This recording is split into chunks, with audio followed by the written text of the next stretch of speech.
Joyce knocks out Donnie Palmer in the first round. It was over before it started.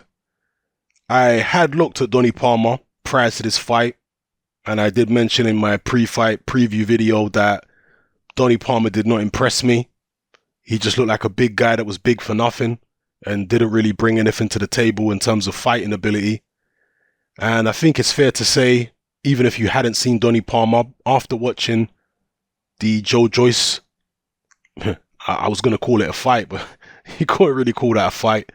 After watching the Joyce spectacle, where he was able to knock Donnie Palmer out, I think we can all agree Donnie Palmer is pretty damn terrible.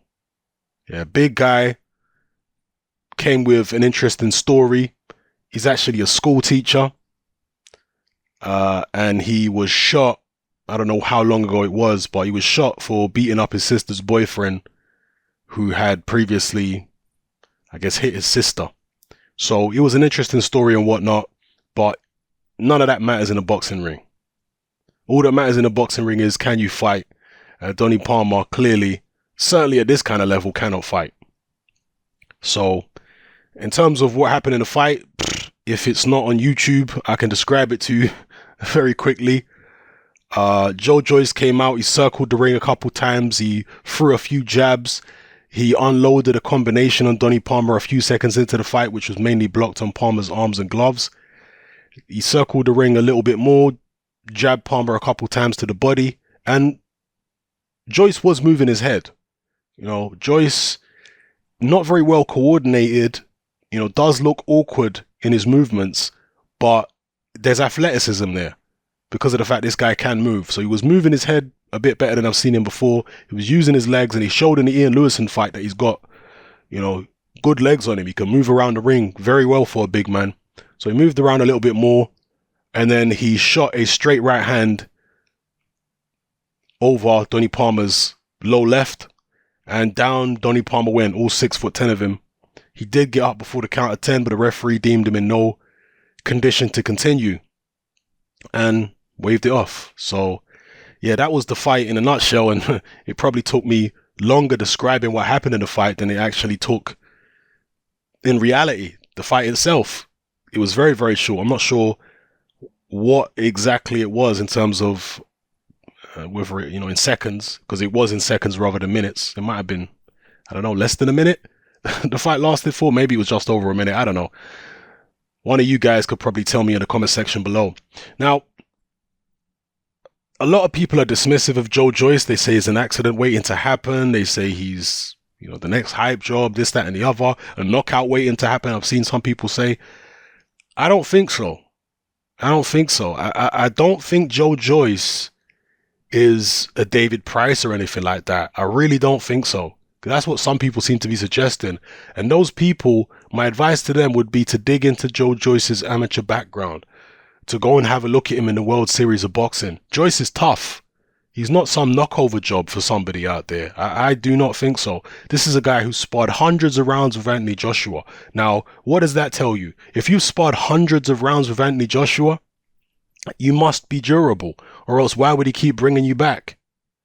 If you're not lasting, if you're getting knocked over all the time in sparring, they're not going to call you back.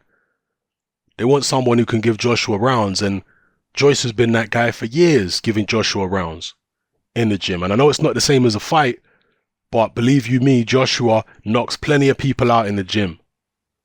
Plenty of people can't last, and plenty of people are not called back, camp after camp to spar with Joshua. So the fact that Joyce is, and he don't have a sparring partner mentality, he's trying to win when he gets in the ring and fights these people. So I think there's a lot of people underestimating Joyce. I do understand what people are saying when it comes to his technique, because I've said before, his technique look horrible. He looks very robotic, very awkward in the ring, very novice-y, but somehow he's effective. David Hay said something after the fight. I think it was in EJ Boxing Live's, shout out to EJ by the way, in EJ Boxing Live's interview with David Hay after the fight. David Hay said that himself and Ishmael Salas have been working on Joyce, loosening up, employing more head movement, and concentrating on explosive punches rather than volume and work rate. So they're actually, David Haye basically said they're trying to bring Joe Joyce's punch output down, but increase the quality and the power and the explosiveness of the punches. To me, that sounds like David Haye is trying to get Joe Joyce to become more like him, stylistically. You know, maybe they believe that is a more professional style. Maybe they believe, they do believe from what David Haye said, that Joe Joyce has the athleticism to fight in a more David Haye type way. And he may have the athleticism, and it was a very nice punch that put Donnie Palmer over, but Donnie Palmer is a huge target. You could barely miss the guy, and he's slow as molasses. You know? So one thing doing it against Donnie Palmer, it'll be another thing entirely doing it against somebody who can actually fight. So we'll see. Again, I'm not tipping Joe Joyce to become a world champion or anything like that, but I don't think he's this knockover job that people are making him out to be. I've seen people say Daniel Dubois would knock him out. I've seen people say all kinds of stuff. And a lot of people are going to be picking Derek Chisora to beat Joe Joyce if that fight takes place. I certainly will not. I'm 100% picking Joe Joyce to beat Chisora. 100%. I was before the Donnie Palmer fight, and I still am now. So, yeah. Joe Joyce marches on. There is talk that the Chisora fight might actually take place after all. I think I'm going to do a separate video about that. So, yeah, check me on that one if you want to hear my thoughts and the latest information on this potential Joe Joyce, Derek Chisora fight, which is likely to take place, if it happens, on the undercard of Haye Bellew 2, or Bellew Haye 2, whatever way you want to word it. So, yeah, let me know what you think of Joe Joyce's performance here, people. How did he do in your eyes? How far can he go? Who would you like to see him matched up against next? If it's not Chisora, then who? How do you think he would do against the current crop of rising stars in the British heavyweight ranks? People like Nathan Gorman, Daniel Dubois. Who's the other guy now? The big guy who Scott Welch was handling. What's his name? I forgot it. Nick Webb. That's what he's called. Sorry. Nick Webb. How do you think Joe Joyce would do against these guys?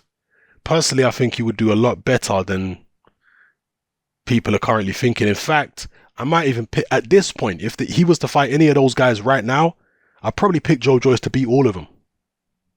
If he was to fight them right now. I'm not talking about a year down the line or 2 years when these younger guys have improved. I'm talking about right now. If you were to put Joe Joyce in there with Daniel Dubois now, I'm picking Joe Joyce. Yeah, I'm picking Joyce. Anyway, let me know how you feel in the comment section below, people. It's happening. I'm out.